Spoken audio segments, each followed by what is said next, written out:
माणसं म्हणतात काशीला मेल्यानंतर मुक्ती मिळते, पण हे माहिती आहे का तुम्हाला का मुक्ती मिळते? तर तिथे कानामध्ये शिव राम म्हणतो. शिव हळाहळे तापला तो या नामे शीतळ झाला. कैलासावर जाऊन काय म्हणतायत?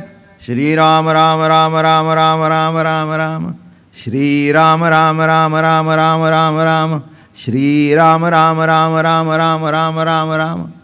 कोणता जप करतायत? रामाचा, विष्णूचाच. तसं काही वाद नाही आहे, पण कारण नसताना ह्या लोकांनी वाद निर्माण केले. तुम्ही शैव का आम्ही वैष्णव, बरं का? हो, ती गंमत आहे, मागे सांगितली आहे तुम्हाला. शैवाच्या घरात आडवं सारवतात, म्हणजे आता सारवायचा प्रश्न नाही, पण सकाळी पुसून घ्यायचं लादी. आणि वैष्णवाच्या घरात आडवी नाही, अशी उभी सारवायचं, कारण आडवं केलं तर शंकराचा गंध होतो. इतकी आडवी मंडळी आहे ती. ज्याच्याकडे बघितल्यानंतर माझं बर्व पण जाग होतो तो हा बरवा पांडुरंग. राम बरवा, कृष्ण बरवा, गोविंद बरवा बाई हो. एक सांगू का, बर्व हे स्वरूप पांडुरंगाचं आहे, बर्व हे स्वरूप श्रीहरीचं आहे. बर्व म्हणजेच देव, म्हणून बर्व्याच्या मागे लागलोय, नामे सुखाच्या मागे लागलोय. कशा करता आला? त्रास व्हावा म्हणून आला नाही. मी का कीर्तन करतो, तुम्ही का कीर्तनाला येता? आपल्याला आपल्यातलं बर्व कीर्तनाच्या माध्यमातून भेटतं. बर्व म्हणजेच पांडुरंग. म्हणून तो हा विठ्ठल बरवा, तो हा माधव बरवा. सर्व सुखाचे आगर बाप रखुमा देवीवर. म्हणून लक्षात घ्या, असा हा सगुण परमात्म्याचं दर्शन. एक सांगतो, कितीही निर्गुणाची चर्चा असली तरी सगुण परमात्म्याचं दर्शन झाल्याशिवाय समाधान नाही. काय म्हटलं? कल्पनेत पुरणपोळी आहे, जी कल्पनेत आहे ती निर्गुण आहे. कल्पनेत राहून जमतं का ताटात यावी लागते? नवरा बायको दोन होते, एक निर्गुण नवरा निर्गुण उपासक, बायको सगुण उपासक. तेव्हा रोज वाद व्हायचे. काय ते देव मांडून ठेवलायस, काय बसलीस आणि काय आरती करतेस, काय आरती करतेस, काय विठ्ठल विठ्ठल करतेस, आणि टाळ आणलाय जाऊन पुन्हा आणखीन. डोकं उठतं आमचं. ती म्हणली तुमच्या बोलण्याने उठतं, त्यापेक्षा टाळाने उठतं माझं. काय समजून आयुष्यभर किती उठवलं डोकं माझं. देव निर्गुण, काय सगुण. एक दिवस म्हणला आपल्याला पुरणपोळी कर.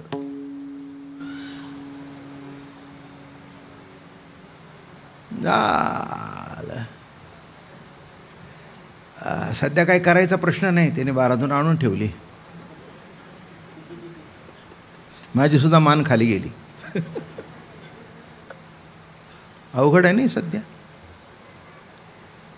नाही का? आणि मला कोणीतरी सांगितलं पुण्यासारख्या पुरणपोळ्या कुठेच मिळत नाही. धन्य पुणा, धन्य देऊ गाव आणि पुण्यभूमी ठाव.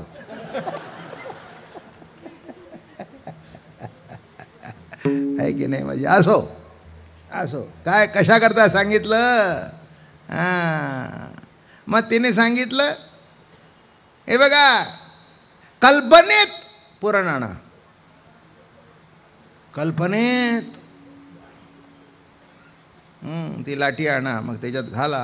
कल्पनेत म्हणला, काय कल्पनेत चालतं का? प्रत्यक्षात पाहिजे. मग कल्पनेत देव चालतो का निर्गुण? म्हणली हुशार झालीस. म्हणले तुमच्यासारखं आडमुठ भेटल्यानंतर हुशार व्हावंच लागतं. याच्यापेक्षा बायका सध्या जास्त बोलतात. मी कीर्तन म्हणून सौम्य बोलतोय, तेव्हा असं म्हणायचं काही कारण नाही बायका आडमुठ म्हणतात का. आडमुठ म्हणतात नाही, आडवा उभा घेतात त्याला.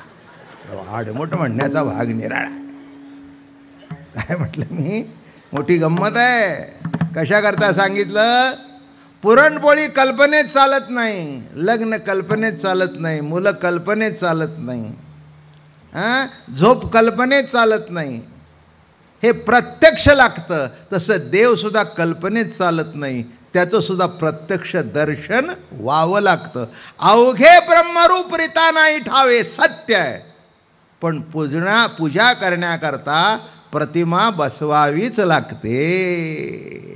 हे बघा, गणपती बसल्यावर काय मजा असते. काय पुणेकरांना गणपतीबद्दल काय सांगायची गरज आहे का? हां, सध्या तर ठिकठिकाणी गणपती, घरात गणपती बसवत, काय मुलं बिलं त्या दिवशी जाणजा चुका करता. काय रे बंड्या, कुठे निघाला, असं येतोस का?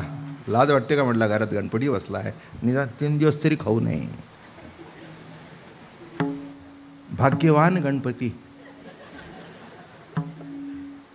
भाग्यवान बसवणारे, आणि भाग्यवान ज्यांच्या घरी तो बसतोय. नाही का? माणसं गणपती बसवण्याची जेवढी वाट बघतात त्यापेक्षा लवकर केव्हा जाईल याची वाट जास्ती बघतात. ते म्हणतो कोणी भानगड करतो, कशा करता सांगितलं. कितीही जरी गणपती कल्पनेत असला तरी प्रत्यक्ष बसवल्याशिवाय. आता या दगडूशेठ हलवाई गणपतीतर्फे हा महोत्सव गेली माझं तरी 26 वर्ष आहे न चुकता, एक महिना कार्यक्रम झाले. हा, देवाची कृपा आहे, गणपतीचा आशीर्वाद आहे. नाही तर अवघड आहे. माझी बायपास झाली तरी हे महिना काही चुकला नाही. एक लक्षात ठेवा, कीर्तन म्हटलं की सगुण भक्तीचं कीर्तन, सगुण उपासना. काय कीर्तन कोणाचं? पांडुरंगाचं कीर्तन. कीर्तन कोणाचं? ज्ञानोबा तुकोबाचं कीर्तन. म्हणून नीट लक्षात घ्या, काय होतं कीर्तनामध्ये? अंग हरिरूप होतं. हेच कीर्तनाचं वैशिष्ट्य आहे. म्हणून देवसुद्धा कुठे असतो माहिती आहे का? ज्ञानेश्वरीमध्ये म्हणाले महाराज, कलियुगामध्ये तुम्हाला कुठे भेटा? ते म्हणजे मला भेटायचं आहे. बर, तो मी वैकुंठी नसे, वेळू एक भानुबिंबही न दिसे, परी योगियांचे मानस मी उमरडो निदाय, परी तया पासी पांडवा मी हरपला गिवसावा, जेथ नाम घोष बरवा करीती माझा. म्हणून आता पांडुरंग इथे आहे. नाही तर ओवी चुकीची आहे. ओवी चुकीची असणं शक्य नाही. मग ओवी जर चुकीचे नाही तर ज्या ठिकाणी कीर्तन चालू आहे त्या ठिकाणी मी आहे. म्हणून इथे देव आहे. श्रद्धा असेल तर दिसेल, नाही दिसला तरी हरकत नाही, पण आहे एवढ्या समजुतीने तरी वावरा. गर्दीत धक्का मारून जाईल तुम्हाला. माझं बोलणं कळलं का? गर्दीत सहज धक्का मारून जाईल. एक आमचे फडावर आमचे कीर्तनकार होते, विष्णुपंत मास्तर कुलकर्णी, बरं का, फार श्रद्धावान, सुंदर कीर्तन करायचे आमचे कुलकर्णी मास्तर. ते काय म्हणायचे माहिती आहे का? दरबार में पड़े रहना, धक्का धनी का खाए, एक दिन ऐसा आएगा सब जन्म का काम हो जाएगा. गुरुच्या घरात असंच पडावं लागतं, धक्का धनी का खाय. अरे धक्का खा, धनी का खा, पण एक दिन असा येईल की तुझ्या जन्माचं सार्थक होऊन जाईल. असं कळेल न कळेल, कीर्तनाला श्रद्धेने या आणि देव या इथे आहे सगुण रूपाने, या भूमिकेने या, तर एक दिवस कधीतरी धक्का मारून जाईल. धक्का मारल्यावर तुम्हाला कळेल आज बरं का वाटतंय. बरं वाटतंय, बरं हे त्याचं रूप आहे, बरं हे त्याचं स्वरूप आहे. कटावर कर हे त्याचं रूप आहे आणि बरव हे त्याचं स्वरूप आहे. की शिवानी जसं सांगितलं तसं विष्णूसुद्धा ते सांगतात. ज्ञान हा बंद आहे, पण शब्द कसा वापरला राहू द्या. वैकुंठीचे सुजाणे शब्द काय वापरला? कोण? वैकुंठीचे शहाणे. म्हणून सगळ्यात जर शहाणा असेल तर विष्णू. काय शिव भोळा आहे, जरा इकडे तिकडे झालं की लगेच प्रसन्न होतो, लगेच वर देऊन मोकळा होतो. म्हणून मग तेव्हापासून विष्णूने सांगितलं जरा वर देताना मला नुसता मोबाईल करा.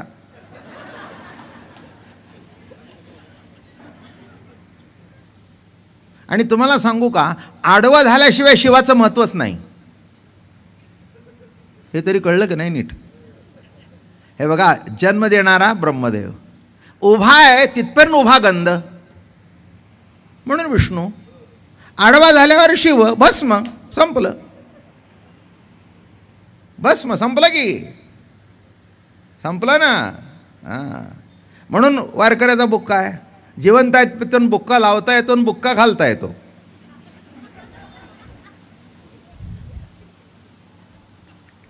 एकदा आडवं झाल्यानंतर कपाळाचा बुक्का सुद्धा भस्म होऊन जातो.